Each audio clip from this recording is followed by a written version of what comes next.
What's up, ladies and gentlemen? My name is It's Sassy Mate, and welcome to my 5 minutes of CSGO, where I go over 5 topics throughout the last week in 1 minute each. This is going to be a new series. It's going to be released on Wednesdays.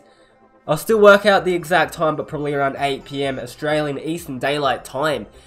But let's get straight into this. Before we do, plugs here, plugs there, plugs everywhere. Be sure to check out everything, but let's get straight into this, as we are going to be starting off with Astralis.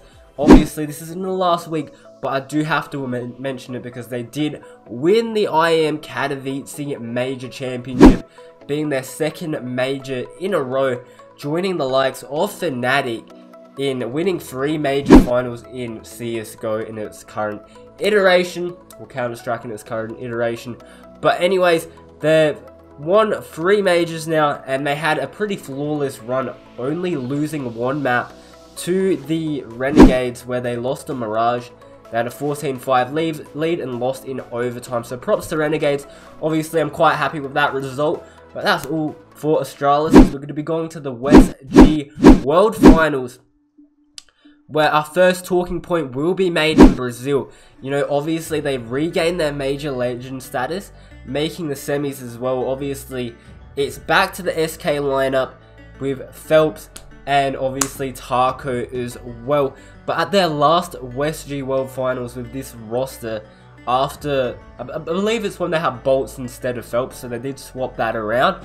But it was just after their semi-final run at the Boston Major, and they didn't do too well at this event. They lost 2 best of 2s against Team Russia and obviously Big Clan as well. So based on that last performance, we better not see something like that again. They made the semis at this major, so let's hope that they can finally get past that.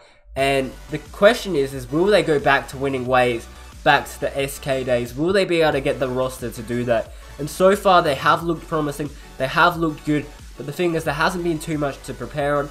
Now there's a little bit more, so we're going to see how this roster develops over time, and obviously with how they've adapted to the meta. Now, our third point here is our other favourites at this event, which are G2 and Fnatic.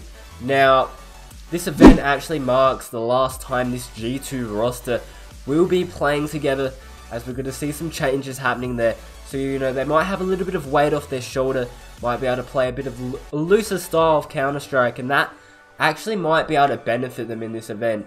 And I mean, when they're going up against teams like Singularity and Revolution in their group, I mean, they're going to have a really high chance of getting that first seed and having a good run in the playoffs. You know, getting those good matchups, and they should be making a deep run at this tournament. Now, Fnatic, one talking point straight away for them is they need to put Katowice behind them. That was completely horrible. Forget about it. We know that you guys can do really well. Some of these people are gods of the game, but they did get drawn into the group of death here, obviously. ENT, the runners-up at the major, Movistar Riders, Windigo as well. But ENT, you know, the Finnish team, they have decided not to go to this event. So that does take a little bit of pressure off their shoulders. And against Movistar Riders and Windigo, they should have a pretty easy time getting through the group.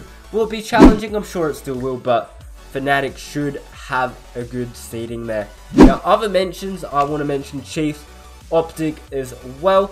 You know, Chiefs obviously being the Australian team, so it's good to see another Australian team at an event like this, and hopefully they can have a nice run there. And obviously Optic, I feel like they're a bit of a dark horse of this tournament. They've got the potential to be something great, but will they finally untap it? Now, that's it for the WESG World Finals. Now, to my 5th point of this video, 5th topic, it's just the invited teams of different events. This time there wasn't too much interesting, but Greyhound have been invited to Cobex Masters, which is an event, an organisation organised in India to try and help the Indian scene grow in gaming, particularly in CSGO and Dota 2. So that's great to see there. You know, it's helping that Indian scene get more exposure and actually have salaries, and it's going to make a big difference for their scene. So it's great to see that. Great to see Greyhound have been invited, and they should actually have a good shot at winning this event. Now, Optic and Heroic, they've both been invited to Copenhagen Games, so hopefully they can both have good runs there. I mean, again, Optic, we talked about them before. But that's going to be the end of the video, guys. If you did like this video, do be sure to like it down below. Make sure to subscribe as well. And also check out all of my other social medias, all my other videos. And yeah, I've also got a giveaway link as well, you know, to my other giveaway. But yeah, that's it. This probably went a little bit over 5 minutes.